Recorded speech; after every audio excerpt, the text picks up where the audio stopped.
Practical तरीका, एक method बताया गया है पूरा कि ध्यान किस प्रकार लगाना है। बहुत ही सतही और बहुत ही एक स्पेसिफिक तरीके से श्री कृष्ण बता रहे हैं। इसको हम समझते हैं। सबसे पहले आसन, आसन किस प्रकार लगाना है।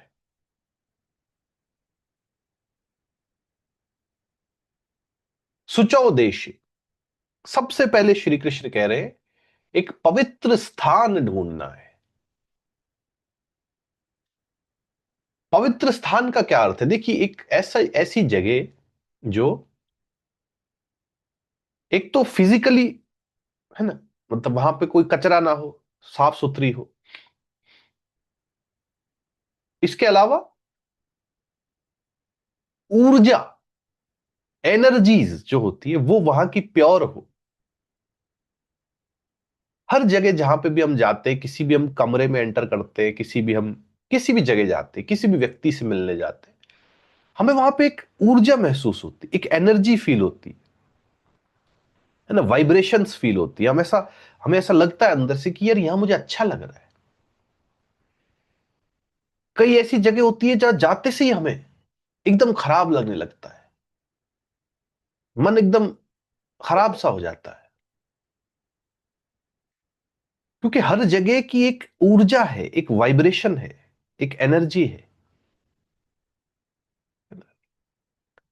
क्यों हम जब किसी मंदिर जाते हैं, जब किसी तीर्थ स्थान पे जाते हैं या किसी आश्रम में जाते हैं, तब हमें ऐसा लगता है कि अपने अंदर से हम और ज्यादा आध्यात्मिक होते जा रहे हैं। कुछ ऐसा है यहां पर जो मुझे और आध्यात्मिक बना रहा है।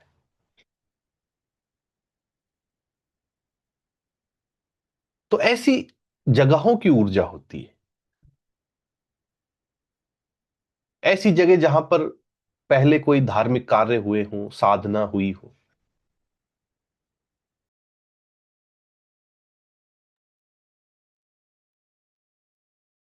या फिर देखिए, इसमें मुख्यतः यह बात है कि एक मेडिटेशन कॉर्नर को आप निर्धारित करें, यानी कि एक ऐसा स्थान जहां सिर्फ ध्यान ही होगा और कुछ नहीं होगा।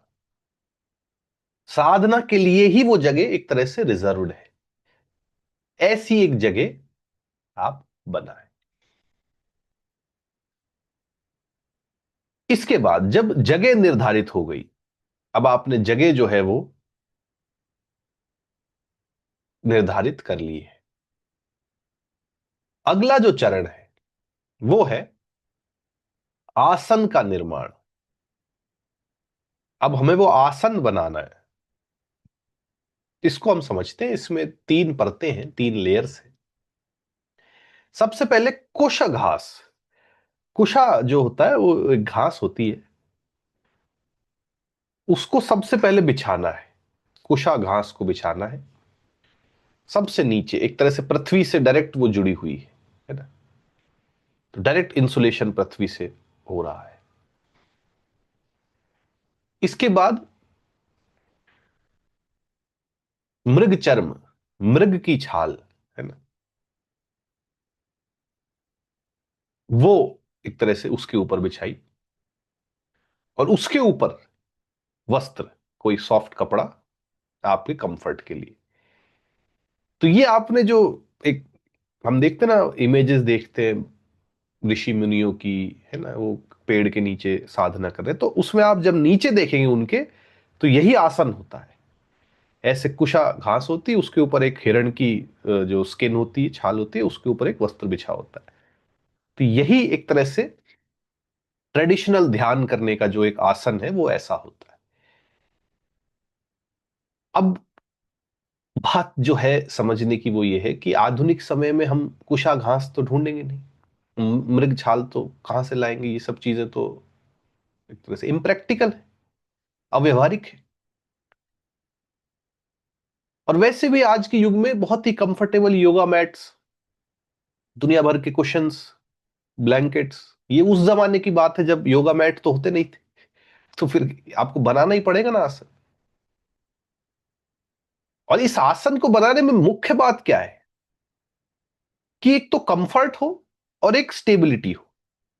मतलब मैं आसन पे बैठा हूं तो मुझे कंफर्टेबल लगना चाहिए, ऐसा नहीं कुछ चुभ रहा है नीचे से, कहीं मैं एक तरफ झुक रहा हूं कहीं ऐसे झुक रहा हूं, है ना, स्टेबल बैठा हूं। तो उसके लिए वो ऐसा आसन होना चाहिए। अब आप किसी गद्दे पर बैठे, किसी ब्लैंकेट पर बैठे, योगा मैट्स दुनिया भर के आते हैं उन पर बैठे, जो भी आपको कंफर्ट दे उस पर आपको बैठना है ना। और जहां पे आप सीधा बैठे रहे, वो धस ना जाए ज्यादा, है ना। तो ये आसन हमको वहां पर लगाना है। ये दूसरा चरण हो गया। अब इसके बाद श्री कृष्ण एक हाइट की बात करते, ऊंचाई, ऊंचाई का महत्व।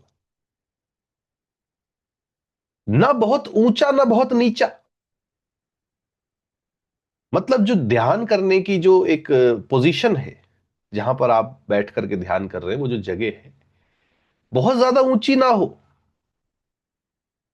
बहुत ज्यादा ऊंची जगह पर ध्यान करते तो ब्लड सर्कुलेशन गड़बड़ा जाता है।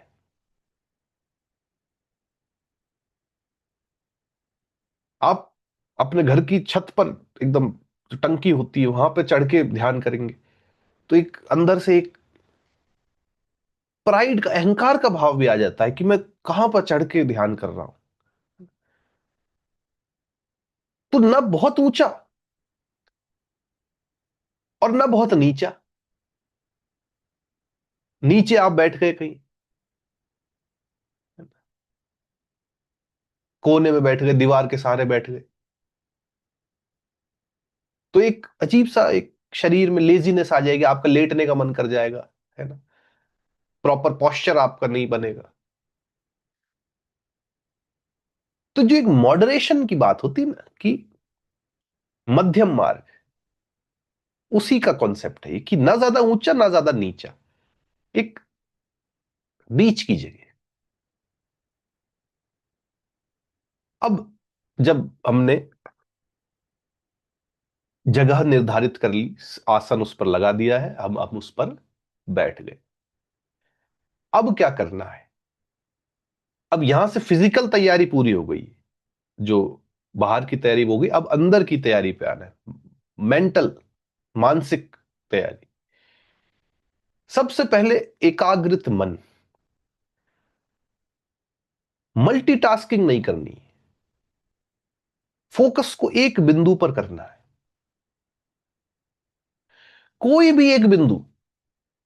अब आप कोई अपने श्वासों पर ध्यान लगाएं। श्वास, जो प्राण अपान हमने जाना था, श्वास अंदर जा रही है, श्वास बाहर जा रही है, इस पर आप ध्यान लगाएं। किसी मंत्र पर ध्यान लगाएं। अहम ब्रह्मास्मि, है ना, तत्वमसि, कितने मंत्र है, गायत्री मंत्र, महामृत्युंजय मंत्र, ओम, ओम जो महामंत्र है उस पर ध्यान लगाएं। किसी देवी देवता के ऊपर ध्यान लगाएं। कोई भी, कुछ भी हो सकता है वो। ध्यान जो है उसमें सबसे महत्वपूर्ण बात बात यही है कि किसी एक बिंदु पर लगता है। कहते हैं ना, तुम्हारा ध्यान कहां है, ध्यान यहां लेकर के आओ, ऐसा कहते हैं ना टीचर।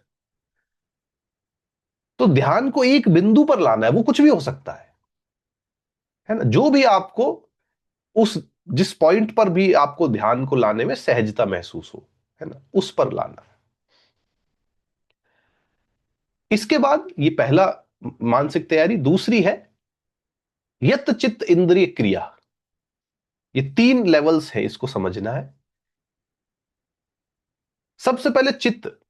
चित्त यानी कि मन, मन का कंट्रोल। अब मन में आएंगे विचार। जैसे ही आप ऐसी जगह पर बैठेंगे, आपने सब कर लिया, आसन लग गया, सब हो गया, आप बैठ गए। अब आपने एक ध्यान, एक बिंदु पर ध्यान को केंद्रित कर लिया, सब काम हो गया। अब शुरू होगा खेल, क्योंकि अब आएंगे मन में विचार। तो उन विचारों को आपको नियंत्रित करना है, ये अगला स्टेप है। ठीक है, विचारों को से लड़ना नहीं है, विचारों को दबाना नहीं है, विचारों को बस साक्षी भाव से देखते रहना है।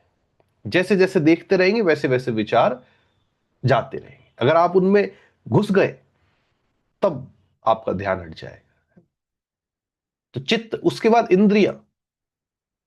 इंद्रिय यानी कि आपकी जो सेंसेस है, आंख, अब आंख तो बंद है लेकिन नाक खुली है, कान खुले हैं, है ना, मुख खुला है, हाथ इधर उधर हो सकते हैं, पैर हिल सकते हैं, है ना? तो इनका कंट्रोल, इनको काबू में रखना, इनको सबको अंतर्मुखी बनाना, कि मैं आवाजें भी सुन रहा हूं तो कोई अपने अंदर की सुन रहा हूं, है ना, हर चीज जो है वो मेरे अंदर है। और इसके बाद क्रिया, क्रिया वही जो हमने बात करी कि फिजिकल मूवमेंट्स, हाथ पांव के मूवमेंट्स, कुछ भी हिल रहा है ऐसे, हम इधर उधर हो रहे हैं ना, इन सब पर कंट्रोल। तो हमारा शरीर जो है वो स्थिर है, इंद्रियां अंतर्मुखी हैं, और मन जो है वो एकाग्रित है। यह जो है परफेक्ट मेडिटेशन की अवस्था है, पोस्चर है। अब जब ये सब हम कर लेते हैं तो एक उद्देश्य की बात अंत में श्री कृष्ण कहते हैं कि हमारा ऑब्जेक्टिव क्या है वो क्लियर होना चाहिए। ध्यान का अल्टीमेट गोल क्या है? चित्त की शुद्धि, सेल्फ प्योरिफिकेशन के लिए मैं ये ध्यान कर रहा हूं। जैसे दर्पण जो होता है, मिरर, उस पर धूल जमा होती है, हम धूल को साफ कर लेते हैं तो चेहरा हमें स्पष्ट दिखने लग जाता है। वैसे ही जब मन शुद्ध होगा तब हमें हमारी आत्मा का दर्शन होता है। तो ये पूरा एक तरह से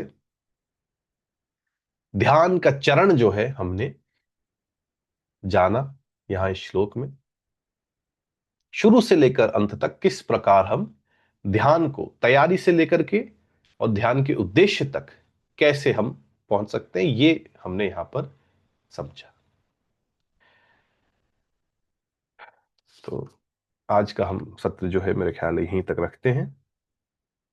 आगे हम कल के सत्र में इसी ध्यान की विधि को हम आगे और डिटेल में समझेंगे, जब श्री कृष्ण बताएंगे कि हम अब आगे कैसे हमें अपने ध्यान को, अपने चित्त को, है ना, भ्रकुटियों के बीच में कैसे स्थित करके हमें ध्यान की अवस्था में स्थित होना है, ये हम आगे समझेंगे।